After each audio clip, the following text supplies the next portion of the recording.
Well, Roy, isn't it just about time that we kind of banked the embers on the campfire and got ready for your yarn about the old frontier days? Yes, I reckon it is, Vern. And I think that tonight we've got a story that is just a little bit different. Oh, really, Roy? What's the story about? Well, Pat, although not many people today know it, but during the early days of the West, it wasn't at all unusual to walk up to a ranch hand or a miner and ask him for a match and hear him say, A match? Of course, my friend. I'm only too glad to oblige.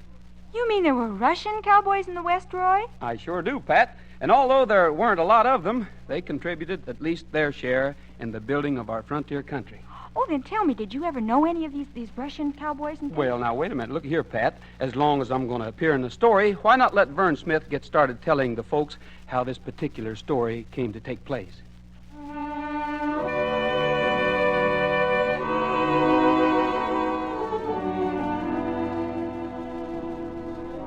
In the early days of the English feudal system, the ruthlessness of the barons caused Robin Hood to form his band of avengers who robbed the rich to help the poor.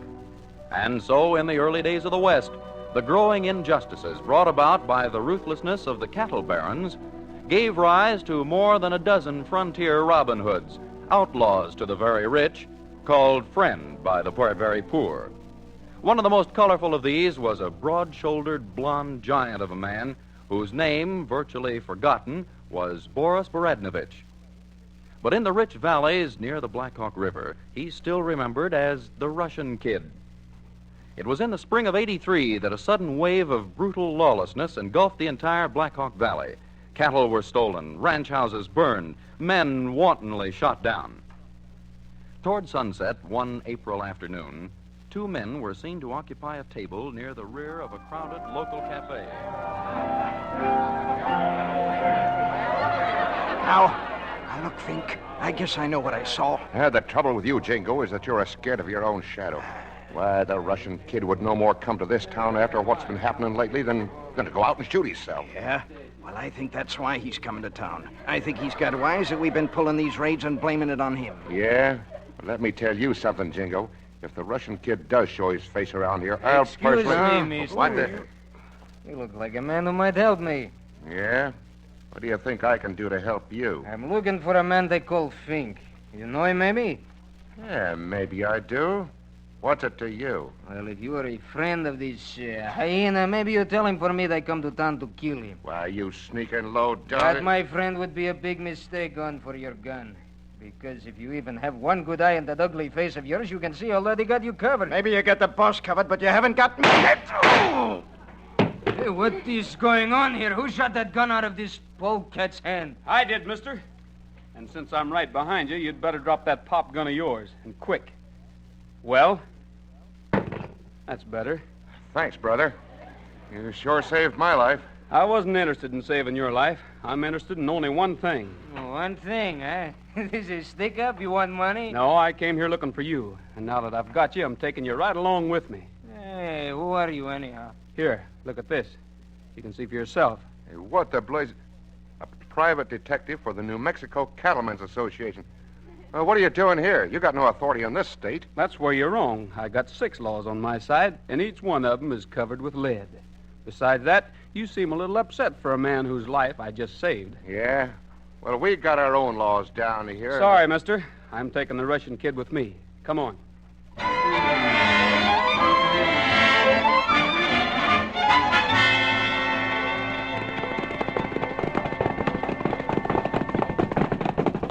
Whoa! Good eye. Say, what's the idea, Boris? You mind maybe if we stop near these boulders so I can light my cigarette? No, but don't waste any time. Yeah, I just take a match and strike it. Here we are, Boris. Hold it there, mister. I got you covered. Hey, Whitey, quick, get his gun. All right, friend, just drop it. Come on. Well, there you are, but still I can't figure just what happened. These your men? Yes, they're the famous band of the Russian Kid.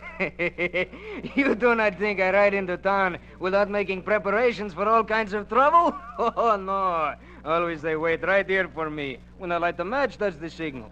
Well, I'll be jiggered. Rode myself right into a trap. Oh, you must not feel so bad. You're a good detective. Only thing is, Russian Kid's smarter from you. Well, what's the next move, and who's making it? Next move, I'm sorry to say, I make.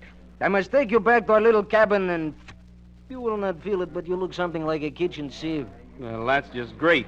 Oh, do not be distressed, my friend. We give you a very, very beautiful grave.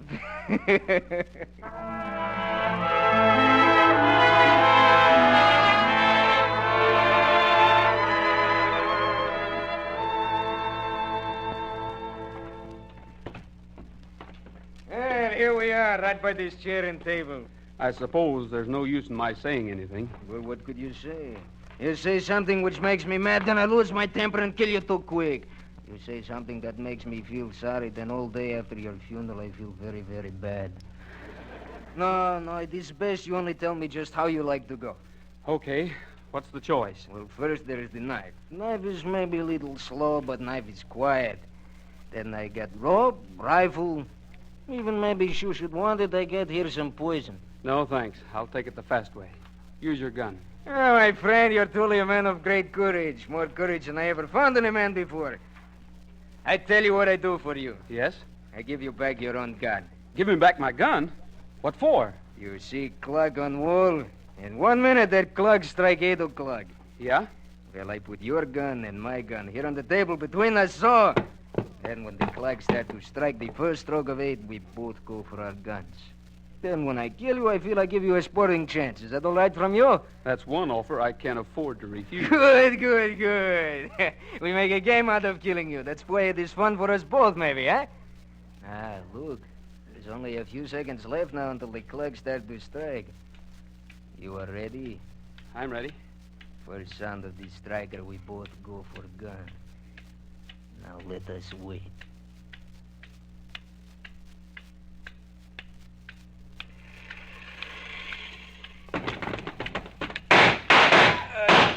What happened? What did you do? Nothing much. I just beat you to the draw.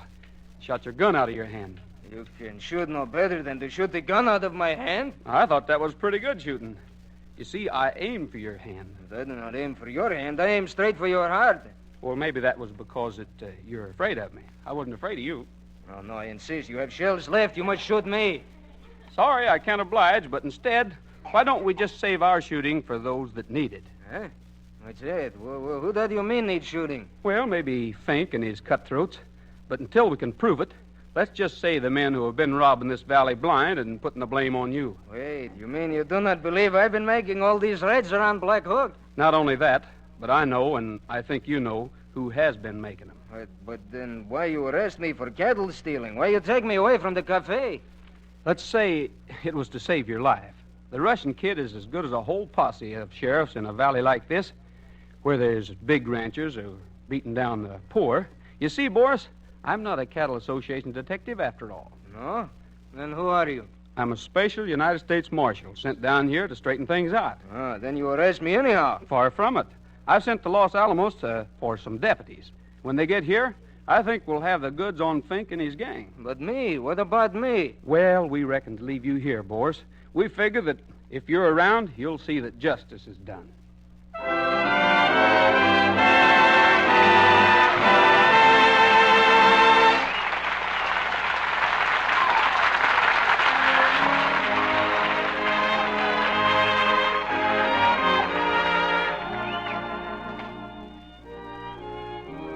Well, the time has come again to say it's been very nice having you with us.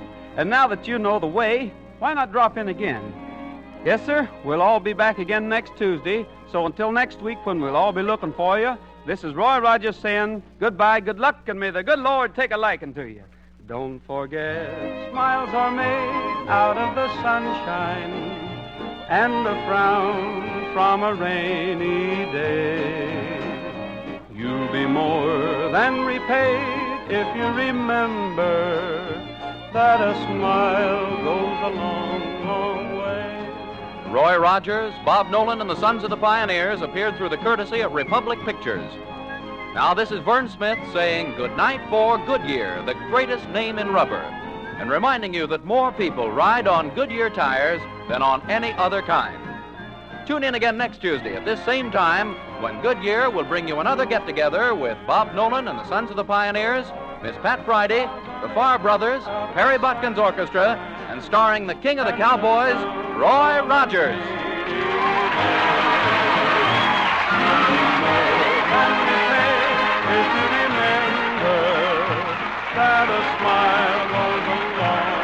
This is the Mutual Broadcasting System.